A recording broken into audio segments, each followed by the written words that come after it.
बिस्मिल्लाहिर्रहमानिर्रहीम। व्यूअर्स, क्या आपको पता है कि आप घर ही पर एक निहायत ही उम्दा किस्म की मिठाई तैयार कर सकते हैं? तो कैसे पता होगा आपको? आज हम आपको सिखाएंगे एक निहायत ही उम्दा किस्म की आला किस्म की मिठाई घर पर बनाना। जी हाँ, हम बनाएंगे आज तुर्किश मिठाई और इसके लिए जो सबसे इम्पोर्टेंट इंग्रेडिएंट्स है वो है तिल। व्हाइट तिल लेने हैं हमें यहाँ पर 1 कप। ये यहाँ पर तकरीबन 1 कप के करीब हैं और यहाँ 1/4 कप हमने इसमें ली है। इसके जायके को इन्हेंस करने के लिए यहाँ पर हमने मूंगफली ले ली है। ऑप्शनल है, आप चाहें तो स्किप भी कर सकते हैं, लेकिन इसके साथ मूंगफली का जायका मिलकर के जो है ना वो और ज्यादा जायकेदार हो जाता है, तो इस वजह से मैंने लिया है। तो आप भी कोशिश कीजिएगा कि इसको जरूर ऐड करें। यहाँ पर मैंने आधा कप मिल्क पाउडर ले लिया है और यहाँ मैंने शुगर पाउडर लिया है। ये मेरे पास 1 कप है। जितने मैंने तिल लिए हैं उसी हिसाब से पाउडर शुगर लिया है। और यहाँ पर मैंने 1 कप भर करके खोया ले लिया है, जिसे आप मावा खोया जो भी कहते हैं, जो हलवाई के यहाँ से मिलता है, वो मैंने लिया है यहाँ पर, जो हमारी मिठाई को बिल्कुल हलवाई जैसा बनाएगा। तो आइए शुरू करते हैं तुर्किश मिठाई बनाना, जिसके लिए सबसे पहले हम इन दोनों इंग्रेडिएंट्स को रोस्ट करेंगे। तो पहले हम मूंगफली को रोस्ट कर लेते हैं और उसके बाद तिलों को रोस्ट करेंगे।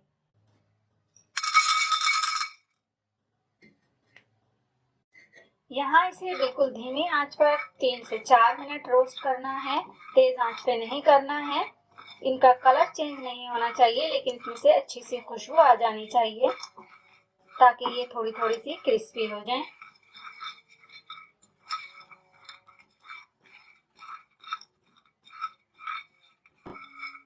चलिए, इसे यहाँ पर तकरीबन 4 मिनट हो चुके हैं।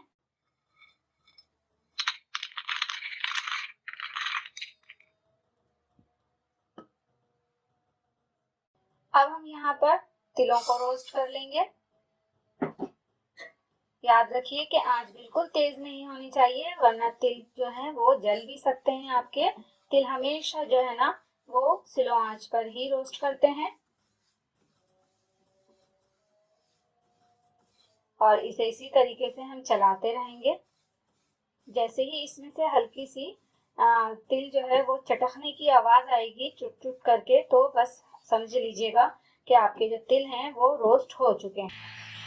देखें, इन्हें हम मुस्तकिल रोस्ट कर रहे हैं और यहाँ पर ये लाइट लाइट से गोल्डन हो चुके हैं।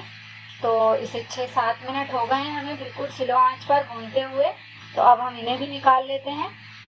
चलिए, अब हम एक कोई सा भी थाल या कुछ भी ले लेंगे या ट्रे ले लेंगे और यहाँ हम इस खोए को जो है डाल करके हैंड की मदद से जो है इसका जो दाना एक तरह का होता है ना, उसे मसल के पहले ख़त्म कर लेंगे। और तब तक हमारे जो तिल हैं वो ठंडे हो जाएंगे, तो उसके बाद जो है फिर हम इन्हें ब्लेंड कर लेंगे, पीस लेंगे, मूंगफलियों को भी और तिलों को भी। खोए को हमने इस तरीके से तोड़ लेना है और जो ये हथेली होती है इसके मदद से जो है हमने इसे मसल लेना है। बस इस तरह से आपने रखना है और इस तरीके से करना है। 2-4 मिनट ही ऐसा करेंगे तो ये बिल्कुल बहुत ही अच्छा सा हो जाएगा।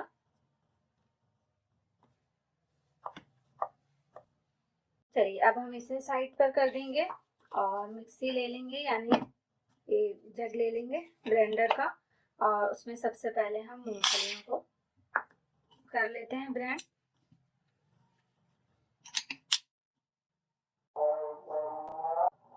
अब यहाँ पर देखें, ये मूंगफली हमारी पिस चुकी है, तो इसी में हम तिलों को डाल लेंगे और साथ ही इसके पीस लेंगे।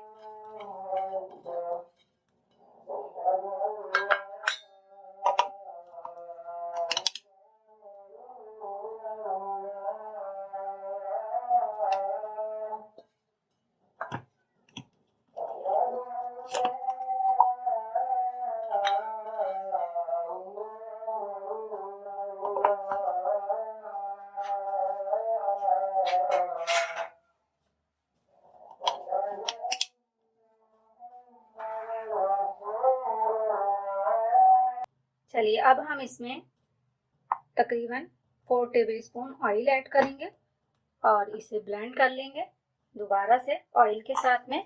ऑयल आपने जो है वो वेजिटेबल ऑयल लेना है या तो फिर आपने जैतून का तेल लेना है। अब जो ये देखें हमारे पास पिस चुका है, बहुत अच्छा सा ब्लेंड हो चुका है ये, तो ये भी इसमें ऐड कर लेंगे सारा का सारा खोए के अंदर। और यहाँ पर ऐड करेंगे मिल्क पाउडर और यहाँ पर शुगर ऐड कर लेंगे।